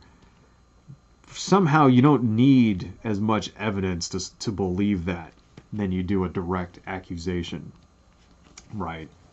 For some reason. And it's like, you would think that you would. You would think that you would have to say, okay, well, where and when does this shit happen, and show me where, and is there a picture of him doing it, and blah, blah, blah. You would think that you would need evidence, like that type of evidence, in order to believe something that outlandish. But in real life, most people don't. They just assume that's how shit's run in real life. They assume that that's how actual politics work. Just tables of powerful individuals smoking cigars in a dark room somewhere, because that's the shit they see on TV. Right? That's, every fucking like movie you see about corrupt politicians, that's what it looks like. It looks like fucking Hydra and shit, right? And that also has a big influence on how these conspiracy theories, how people believe in conspiracy theories as well. Popular culture has a massive influence. They call it predictive programming, is what that's called. So whenever you see like these memes of like, oh, the Simpsons predicted this in 1993 or whatever, right? There's people that actually take that shit seriously, and they actually really think that, that the Illuminati or whoever it is that's running the show is passing coded messages down through TV shows. It's kind of fascinating. I mean, we should actually do a live stream about it. I'll see if I can like, I'm gonna do that. I'm gonna like dig up some examples of predictive programming and like this sort of like wacky conspiracy shit, right? And maybe we'll do like a fucking live stream just dedicated just to like crazy conspiracies. We gotta come up with another subject anyway, because the election's over. Right? And pretty soon it's gonna all be certified, and this nightmare will be behind us, temporarily at least. So I gotta come up with some more content anyway. Can't be talking about Donald Trump forever. So anyway, okay, let's read some more comments. Donald Trump turns equals the death of humanity, plain and simple.